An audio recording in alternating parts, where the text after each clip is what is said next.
Donc voilà, cette petite vidéo assez rapide pour vous montrer une commande magique de Python qui permet d'avoir le temps d'exécution d'une cellule, le temps complet.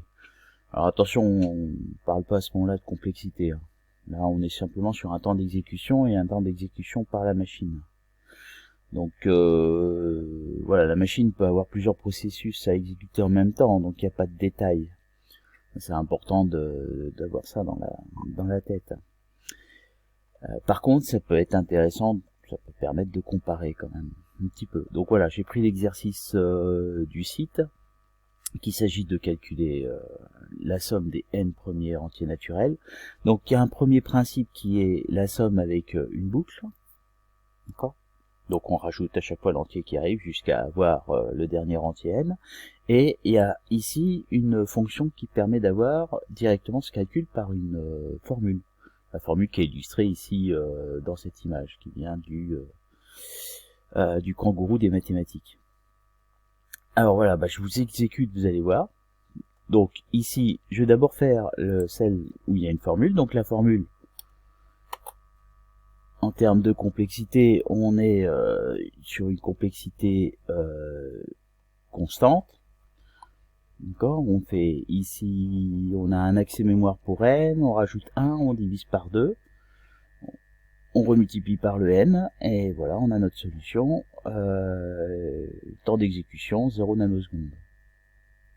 On pourrait dire quasi immédiat. Ici, on va rajouter les différents éléments. Alors vous allez voir, déjà, on a vu que ça mettait un certain temps. D'accord, et on a un temps d'exécution de 790 millisecondes.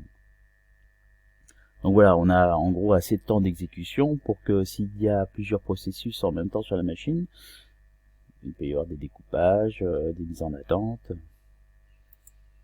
Alors on peut s'amuser à, je sais pas moi, je rajoute ici 2 zéros.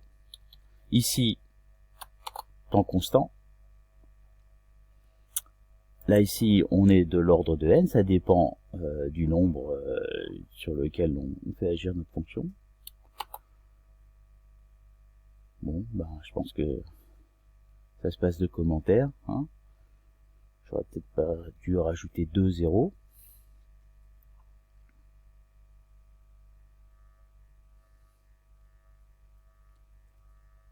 Je vais mettre sur pause. Voilà, j'ai mis sur pause, parce que on a un temps machine d'1 minute 13. Donc voilà, c'est pour illustrer un petit peu le propos du chapitre sur la complexité. Donc là, on parle pas de complexité, on parle de temps d'exécution, mais ça donne quand même une petite illustration de